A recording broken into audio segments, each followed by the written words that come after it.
Oi gente, tudo bem? Professora Juliana aqui para a gente dar continuidade, ao estudo dos seres vivos na parte de biologia. Hoje então a gente vai começar com os filos, dentro do reino animal, estudando os poríferos e os quinidários. Vamos lá?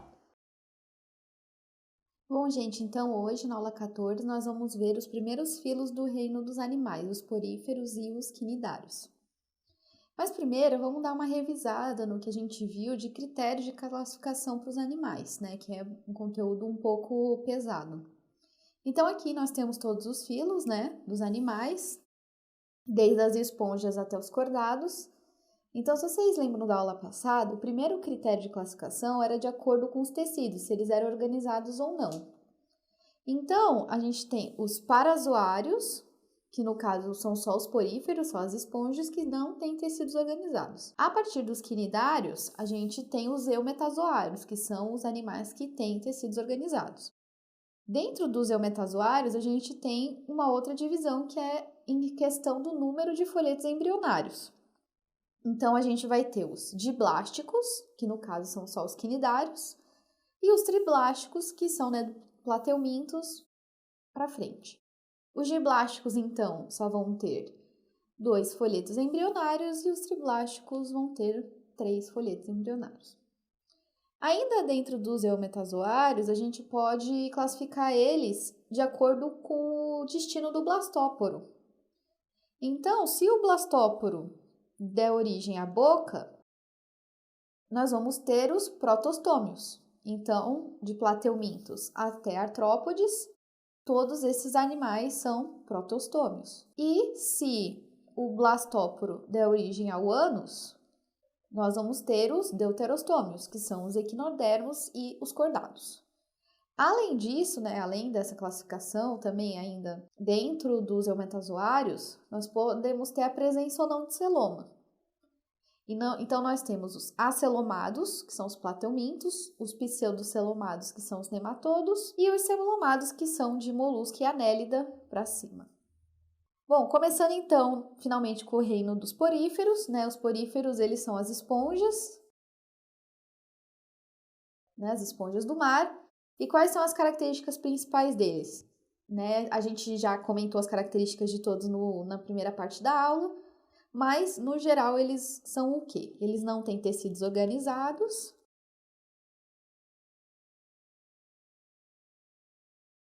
Eles são assimétricos.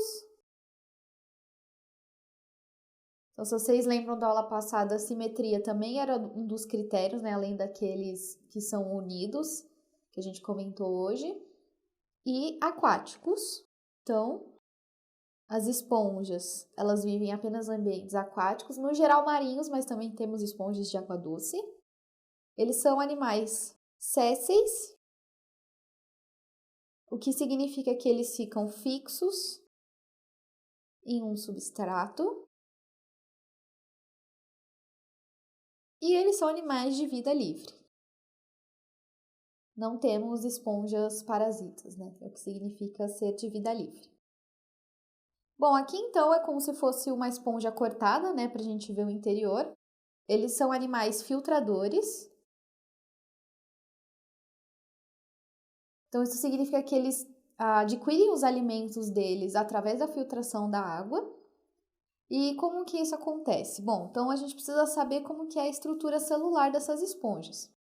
Começando por fora do animal, nós temos essas células roxas, que são as que revestem o animal por fora, Essas células roxinhas aqui, que são as células epiteliais.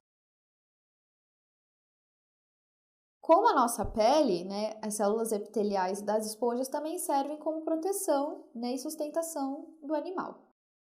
Depois, entre as células epiteliais do interior do animal, nós temos essas outras células aqui, que são os poros da qual a água vai entrar nesse animal para ele obter o alimento. Então, essas outras células, elas são conhecidas como porócitos, que vão constituir o poro, e esse canal de entrada.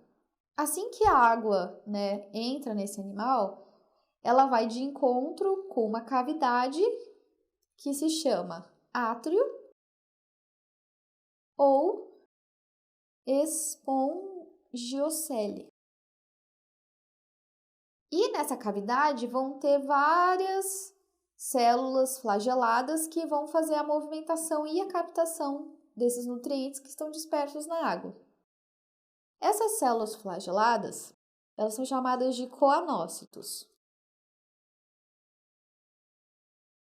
E por que eles são importantes? Eles são células exclusivas dos poríferos. Então, somente esse tipo de animal vai ter os coanócitos. E para que eles servem, né? Eles são uma célula especializada que tem um colarinho, como vocês podem ver. Eles vão bater o flagelo e quando a água entra, eles vão capturar essas substâncias dispersas na água nesse colarinho, vão filtrar e vão passar para o resto do animal para fazer a nutrição dele. Além dessas células, nós vamos ter umas células dispersas entre a epiderme e os coanócitos, que são os amebócitos, que é uma célula meio que faz tudo. Ela é responsável tanto por repor eventuais células que morram, ela pode se diferenciar em células especializadas, então tanto porócitos como células epiteliais.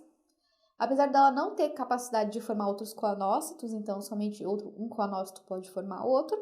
E ela também é responsável pela criação de gametas, ela ajuda na nutrição desse animal, ela é uma célula que ela faz tudo.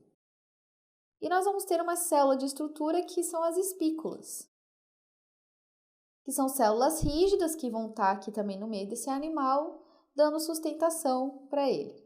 Bom, como é que então funciona a nutrição desse animal mais especificamente? Então aqui em roxo a gente tem um coanócito e aqui em azulzinho a gente tem o amebócito. Então o que vai acontecer? A água vai entrar através dos porócitos, o coanócito vai bater o flagelo e ele vai conseguir captar alguns nutrientes e vai filtrar pelo colarinho dele. Esses nutrientes vão entrar dentro da célula do coanócito e vão passar para um amebócito. E esse amebócito, que ele tem capacidade de movimentos ameboides, por conta disso esse nome, ele vai repassar esses nutrientes para as demais células do animal. Então, a nutrição desse animal ela é célula a célula. Então, uma célula vai passando nutrientes uma para a outra. Bom, e como que esse animal se reproduz? Bom, ele pode se reproduzir assexuadamente por brotamento. Então, uma esponja, de repente, um broto começa a se formar ao lado dela. Esse broto pode permanecer colado na esponja, ou ele pode simplesmente se soltar, se destacar, cair próximo da esponja mãe e aqui ele vai formar uma nova esponja. E ele também pode se reproduzir por um fenômeno, né? É um fenômeno que é chamado de reprodução, mas é mais um fenômeno de resistência a ambiente adverso, que se chama gemulação. Como acontece a gemulação, então? Algumas células da esponja, principalmente amebócitos, eles começam a se juntar, formando uma cápsula, e em volta dessa cápsula, as espículas vão formar uma camada de proteção. E quando essa junção de amebócito mais outras células indiferenciadas, junto com as espículas, eles formam, né, essa forma de resistência, a esponja, o restante da esponja se desfaz. Então, o restante da esponja se desfaz e fica só essa pequena parte da esponja. E aí, quando o ambiente está propício novamente, né, quando já passou a adversidade, essa gêmula ela eclode, né, com essas células, os amebócitos têm alta capacidade regenerativa e eles vão formar uma nova esponja novamente. As esponjas elas também podem se reproduzir por reprodução sexuada. E aqui eles têm uma coisa importante, as esponjas elas podem ser monóicas. Isso significa que um indivíduo tem os dois sexos, então ele vai ser tanto macho quanto fêmea ao mesmo tempo, vai produzir ambos os gametas, ou eles podem ser dioicos. Então, um indivíduo vai ter apenas um sexo. Então, ou ele vai ser macho ou fêmea. No caso das esponjas que são dioicas, né? O que aconteceria na reprodução? Então, você tem uma esponja macho, uma esponja fêmea. O macho vai produzir espermatozoides e esses espermatozoides vão entrar dentro da esponja fêmea e vão achar um óvulo. Esse óvulo vai ser fecundado dentro da fêmea e ele vai ser expelido na forma de uma larva. Essa larva ela é conhecida como larva anfibelástula, que é uma larva que ela tem cílios, né? Ela é ciliada.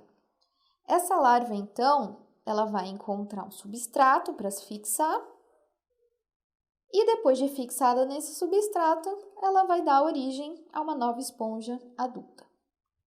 Agora, então, né, encerramos o filo dos poríferos e entramos no novo filo, que são os quinidários. São as águas-vivas, os corais, anêmonas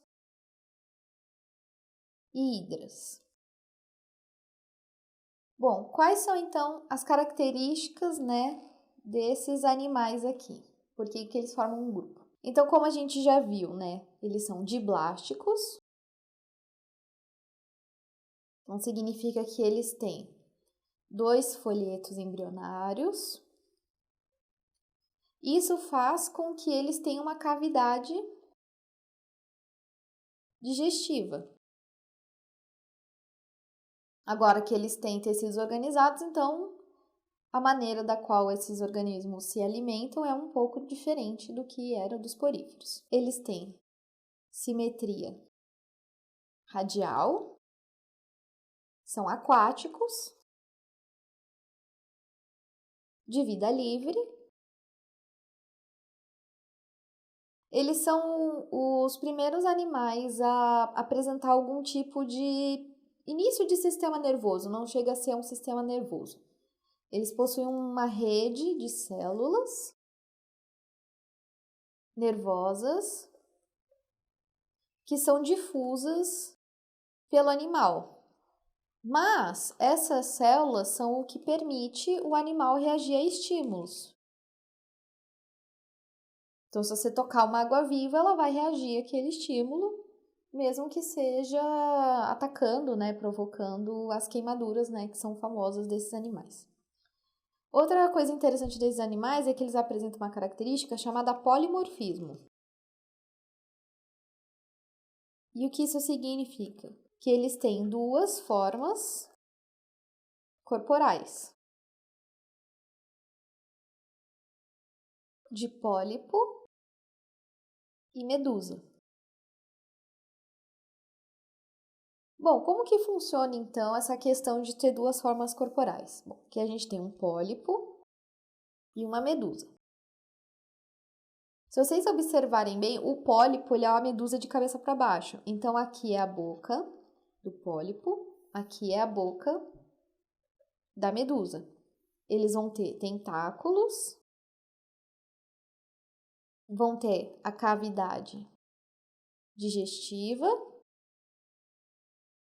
e, né, no restante, né, não tem muito do que você comentar especificamente sobre esses animais, mas eles têm uma característica interessante, que são células, né, que são as células urticantes, que são responsáveis pela queimadura que esses animais causam, que se chama quinidócito.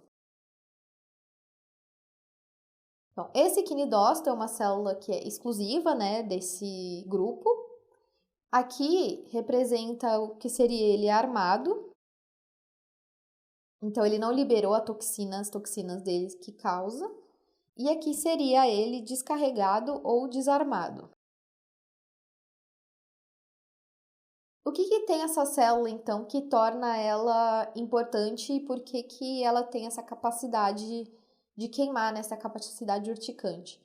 Aqui, nesse filamento preto, ele é um filamento que ele tem toxinas que são urticantes, né? Então, eles têm um filamento urticante que fica guardado dentro de uma cápsula. Então, quando o animal recebe um estímulo, essa cápsula ejeta esse filamento que vai liberar as toxinas. Essa cápsula, né, ela tem um nome e é conhecida como nematócito. Esses nomes são importantes porque em algumas questões eles vão dar só os nomes, assim, eu tenho essas estruturas. Que filo apresenta essas estruturas? Então, quinidócito, nematócito, geralmente são palavras-chave para você lembrar que esse filo tem essas características. Tem uma outra questão que é importante aqui. Vocês podem visualizar que esse animal só tem boca, né? Por onde sai o que ele come? Sai pela boca. Então, ele vai ter o que a gente chama de sistema digestório incompleto. Por quê? Porque pelo mesmo local que entra o alimento vai ser o que vai sair as excretas, né? O que ele não utilizar desse alimento, vai ser por uma única via. Bom, como acontece então a reprodução desses animais? Primeiramente, a gente então tem um pólipo. Esse pólipo, ele tem a capacidade de se reproduzir assexuadamente. Então, ele vai gerar vários desses pequenos estratos aqui, né? Como se fossem vários pólipos um em cima do outro, por brotamento. Então, ele vai gerando, né, esses brotos um por cima do outro, e esses brotos, eles podem se destacar. E quando eles se destacam, eles se tornam uma medusa, que no caso aqui é jovem ainda. Essa medusa, obviamente, ela vai crescer, né, e vai se tornar uma medusa adulta. Pode ser uma medusa fêmea ou uma medusa macho. Essas medusas adultas, então, vão produzir gametas. Esses gametas, né, quando se encontrarem, vão formar um zigoto. Aqui, então, é a fase da reprodução sexuada desses animais. Então, no mesmo ciclo de vida, eles têm a reprodução tanto assexuada como sexuada. Esse zigoto, ele vai se desenvolver em uma larva,